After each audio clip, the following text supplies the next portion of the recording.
Lorry ও টোটোর মুখোমুখি সংঘর্ষে আহত দুই। গতকাল রাতে হাওড়ার বালি এলাকার বাদামতলা পেট্রোল পাম্পের সামনে একটি লরি ও একটি টোটোর মধ্যে জোরালো সংঘর্ষের ঘটনা ঘটে।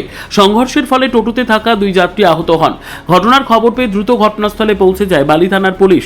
পুলিশ আহত দুই যাত্রীকে উদ্ধার করে চিকিৎসার জন্য হাসপাতালে পাঠানোর ব্যবস্থা করে। পাশাপাশি দুর্ঘটনায় জড়িত লরি চালককে আটক করে বালি থানায় নিয়ে যাওয়া হয়। ঘটনার সঠিক কারণ জানতে পুলিশ তদন্ত শুরু করেছে। শেখ রতনের রিপোর্ট, পিবি নিউজ।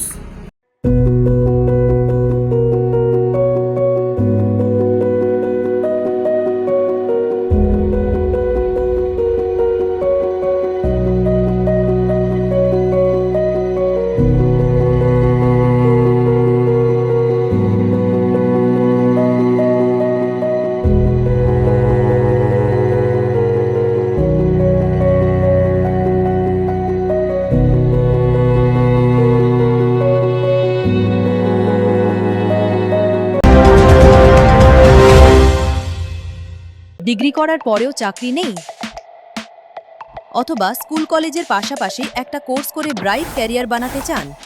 মাল্টিমিডিয়া ইন্ডাস্ট্রিতে রয়েছে প্রচুর ভ্যাকেন্সি ও ভালো ক্যারিয়ার বানানোর সুযোগ। চলে আসুন মুপল ইনস্টিটিউট অফ অ্যানিমেশন এবং ডিজাইন বর্ধমান সেন্টারে। Animation, VFX, graphics design, video editing, digital মার্কেটিংয়ের মতো কোর্স করুন। ইন্ডাস্ট্রি স্ট্যান্ডার্ড ট্রেনিংয়ের সঙ্গে থাকছে 100% প্লেসমেন্ট অ্যাসিস্ট্যান্স। আজই যোগাযোগ করুন স্ক্রিনে দেওয়া নম্বরে।